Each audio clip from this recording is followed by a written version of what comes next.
This is the Commercial Real Estate Insights Podcast. I'm Steve Hamoen, and it is 12:10 p.m. on Wednesday, April 2nd, 2025. Here's what we're covering today. Canada's GDP growth beats expectations, Sarnia's $50 million waterfront sparks new CRE attention, and why the Gaslight district in Cambridge is now being called Southwestern Ontario's Distillery District. And in other news, London lags behind in heritage redevelopment. Will it catch up?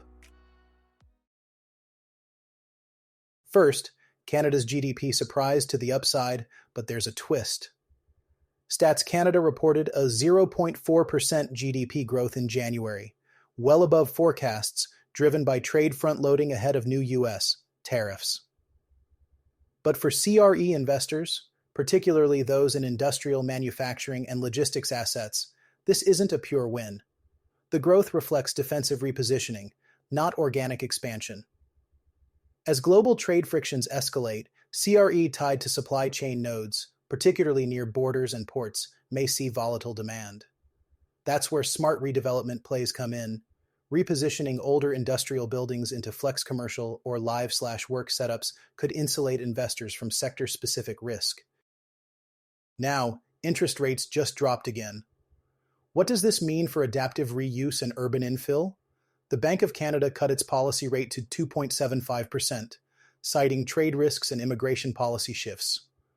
This marks the sixth straight cut, a tailwind for debt-heavy CRE redevelopments. Think heritage conversion multifamily, brick and beam office, and downtown retail corridors. Which brings us to Cambridge's Gaslight district. This $100 million project transformed an old industrial block into a vibrant mixed-use zone, 2 residential towers, 75,000 square feet of retail and office, and a public plaza that's now hosting weekly events. It's the playbook we saw in Toronto's Distillery District, and it's working. Why? Because it blends 3 critical pillars: multifamily 5+ units, high demand, low supply, retail/community activation, and adaptive reuse as ESG-positive development. And let's not forget the American Hotel project in Kitchener, an 1862 structure now being reinvented as brick and beam office for local tech tenants. That's not just cool, it's bankable. Next up, Sarnia is doubling down on waterfront real estate, and the numbers are real. A $50 million multi-phase redevelopment is reshaping Sarnia's waterfront. With a market-building promenade and a floating boardwalk on the books, this is more than beautification, it's an economic engine. Mayor Mike Bradley compared it to Toronto's harbourfront, and it's not just political talk.